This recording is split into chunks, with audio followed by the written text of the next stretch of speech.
honourable member for Halifax Centre Sable Island. Mr. Speaker, my question is for the Minister of Finance. I'd like to share some more stories from people who have contacted our office.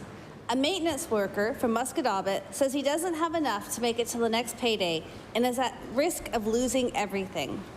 A single mother in Halifax with a good paying job told us she is barely making ends meet with the cost of groceries. Mr. Speaker, maybe this government can't do it all, but surely it can do something.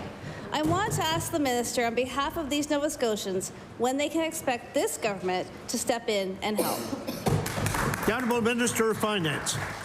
Mr. Speaker, we've certainly stepped in the past. Before the last budget, we came out with a round of support. Mr. Speaker, we know this is a worldwide problem. Mr. Speaker, it's troubling to hear these stories. And there's people suffering everywhere because of it, Mr. Speaker.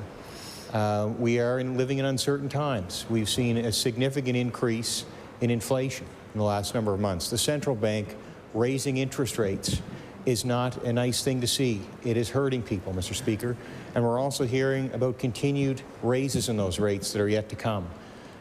So we're concerned about this, and we have our eye on it.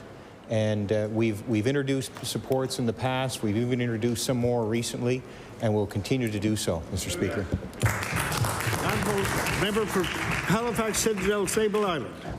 Mr. Speaker, the Minister has outlined past targeted supports previously, but inflation continues to have a serious impact on Nova Scotian seniors and low-income people, but this issue now reaches beyond these groups.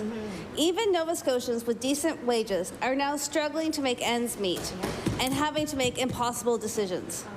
This problem is widespread and calls for relief that is equally expansive. Mr. Speaker, is this government doing what it can? Direct support payments in other provinces are being delivered to working families. Why won't this minister help Nova Scotians who are struggling? The Honourable Minister of Finance. Mr. Speaker, the supports we've been focused on are targeted, Mr. Speaker. The people who are hurting most are at the lowest income levels. We've even tried to get ahead of situations, Mr. Speaker, and I can think of the Seniors Care Grant increase that's been made before the winter heating season even starts, Mr. Speaker, because we're trying to get ahead of that so that we can help predict situations where people are going to be feeling the pinch so that we can ease their situations and take some of the strain and stress that they're feeling away from them.